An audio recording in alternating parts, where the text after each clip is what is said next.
next we have Désirée Dosch from Alvicus, also presenting her side as an investor perspective. Désirée, I give the word to you. Thank you very, very much, Eliane. Welcome everyone and good evening also from my side. I'm very, very happy to be here tonight to share with you my very personal story as well on how I became an investor and what elements and factors are actually, for me personally, very important when I screen a startup or look into a startup in more detail to potentially invest in it. Who am I? My name is Désirée. I'm not only just an investor, I'm also co-founder of a consulting firm, which is based here in Switzerland, but we have mandates also in Europe, Germany, and also in the UK. We are mainly focusing on growth and segment strategies, not only for startups, but also for bigger corporations. But we are tonight not here to talk about my consulting firm and my entrepreneurial career, but really my investment and investor career, which started a couple of years ago. And that's why I would like to run you right away into the topic and start actually with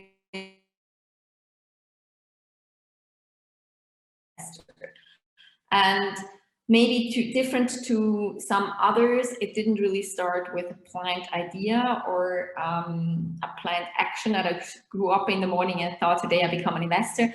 It was very accidentally, and it was an opportunity that actually has been brought to me at a time where I actually started also to become an entrepreneur. So, which was kind of like a trade-off to see if I want to invest that money also at the same time into another company while I'm just building up my own one. But I took the chance because I just really, really much believed into the idea and in the potential. Also because at that time I was strongly involved in that theme and in that industry, and I knew the market very well, and I was convinced that there is a need out in the market. And I was convinced that is something that really will also change the future of our society. And that's why I decided to start and take that risk and do that investment. So it was at that point in time more maybe a gut feeling than really a proper screening process. And today that evaluation process has been a bit more standardized, a bit more fact-oriented as well than it probably started with my first investment. Another very big factor, but also at that time, was really the topic of impact. And this doesn't mean just sustainability or any other trendy word that's being flying around at the moment a lot. It was just really anything that helps the society, our globe, our planet, our economy, and our country to become a better place and to evolve and to actually be and stay competitive in a global market. So, because I truly believe in the fact that the future will evolve even faster than it has evolved in the past. And for a small country like Switzerland, I personally believe it's very, very important that we stay innovative and that we have young, motivated entrepreneurs who come up with ideas because only with those we will be able to also stay competitive in a global landscape. Another reason for me was also at that point, which goes into the impact, was because I wanted to always be the driver of my life, but also a kind of like a driver of the future. And for me, it was very clear actually since many, many years that I want to become an entrepreneur, that I want to become also maybe an investor. That wasn't really my plan, but it is nowadays the case. But the really reason for it was because I just didn't want to just be a passenger seat and being driven into my future. I wanted really to share, inform, and be able to impact the future of the planet I'm living in or the country I'm living in by myself as well, a little bit at least. And last but not least, of course, the reward. Here it is illustrated with a little dollar sign. Of course, I'm not doing this just only because of passion and love. I also do it with the hope in the long run to have a little side effect and earning some money out of it. But this is just one side of the reward. I think another side of the reward for me is really also to be part of a growing business. And I think there are so many ideas out there. I personally myself wouldn't be able to fund them all. And I'm probably not the real kind of like founder of a real startup. That's why I just think it is nice as an investor to be able to help multiple firms and companies and startups to help them fulfill their dreams, to help them fulfill their vision, and support them in growing their own business into the future. And I think that's like one big reward to see, is definitely to see that, yeah, to see something grow, to see something becoming big and being successful. I think this is just really, really amazing and something great to see. Nowadays, I just mentioned our onboarding process, or our screening process, has been developed over the last few years a little bit. Here you can see kind of like 6 high-level themes that we are always looking into. Not all of them have the same weight, and it depends also a little bit on the startup or the company that we are looking at. They might vary from time to time a little bit, but more me personally, still it is from the left to the right, kind of like the importance. Starting with the founder, I think that's one of the very, very key elements.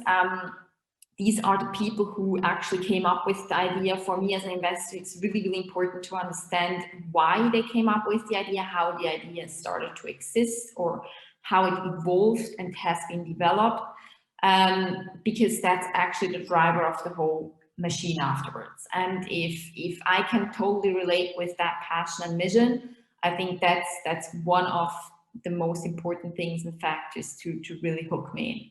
I think that story is really important. It doesn't have always to be a very, exciting story, like sitting in a bar and having just coming up with a very simple idea can also be very, very nice and very good. So it doesn't have to be a very createful story, but I think it's important to really be able to tell the story. For me as an investor, this is very important. And then I think the next level is really also the team, because the team, and especially the people who join the company or a startup in the first stage, they have usually a huge loyalty, often also share the mission and vision of the startup very, very much, even though they haven't been founders of it. But I think it's here really very important to also see those people, but also have a look at the skills. And I think here, for me, the soft and hard skills are very important. For me, it's also very important how the founders and the first mover employees are actually interacting, because for me, just the leader is not enough. The followers are very important as well, and actually they make it work at the end. So it is important that that kind of like ecosystem between the founder and the first employee is really working and is kind of like harmonic and has the same goal and vision working towards it. This is for me something very important and usually very much appreciated, also to be able to meet the team and to see who is involved, who are they, why, what's their motivation to be part of it.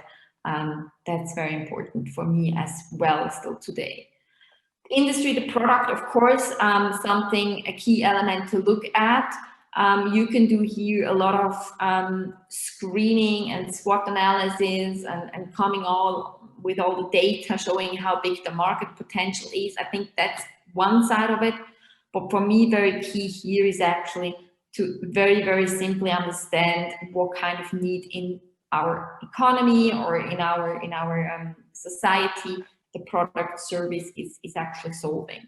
That's for me kind of like the focus when I look at a product or a service. I always also ask around to figure out if my friends and families or my environment would actually buy and purchase such a thing, would spend money on that kind of good or service, to just figure out, is this really something our society is looking for? Does it simplify life? Does it increase confidence or convenience? So here I'm really much on the solution of the product interested in. What is the strategy of the company? Of course, this is very, very important. I'm totally with Ariana that business plans are very important. I really want to see different scenarios as well. And not just the nice and beautiful ones, also maybe what is if there is something like Corona hitting, when there is a crisis, how do we face or have an idea to challenge these or make them work and kind of like find a way around. Very important also when it goes into the business model, of course, with the scalability. What is there the plan and how do you want to grow and grow also your business in the short, mid and long term. And last but not least, I'm very much also a person who probably questions and asks a lot in the beginning when I do the screening. And one of it is always, what are the challenges? I really want to understand the challenges that a company had in the past.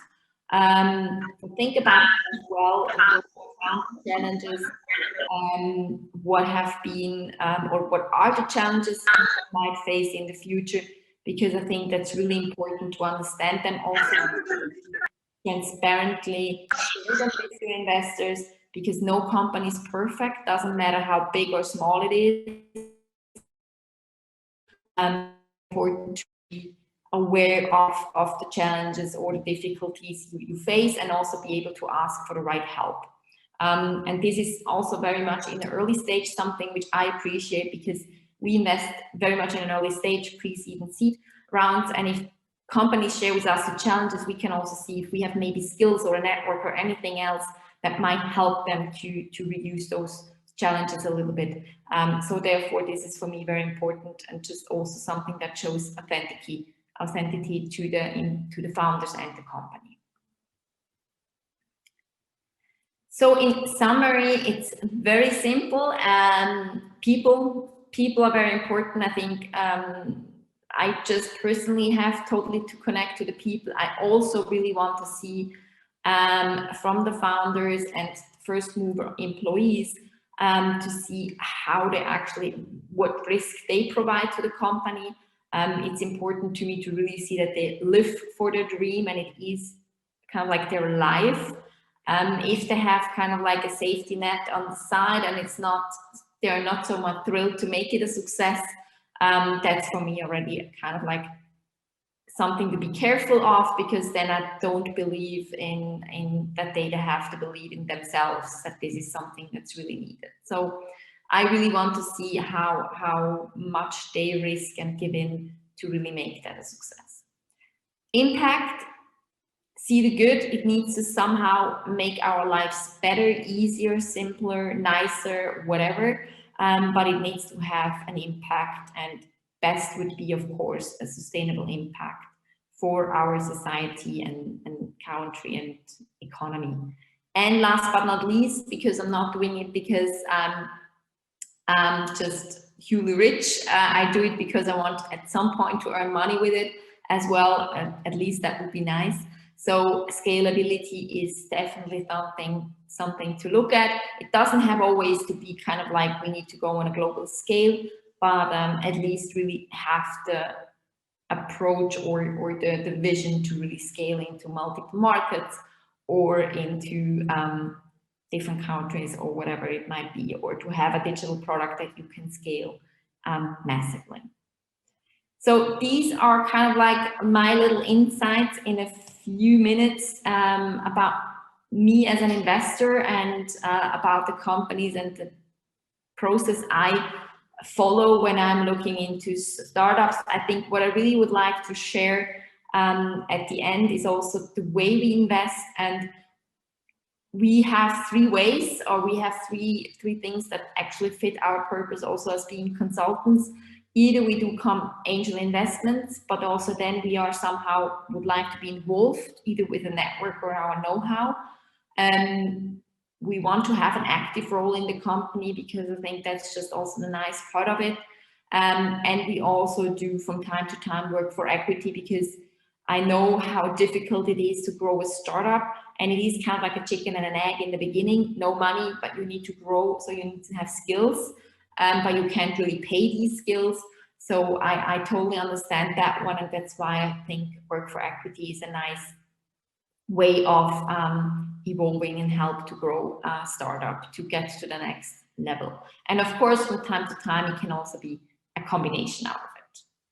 So with that, thank you very much. And if any one of you has any questions or want to get in touch, please feel free. You can see my email address here, or you can also easily and very happy to connect with me on LinkedIn anytime. So thanks for having me, and I'm looking forward to the Q&A session.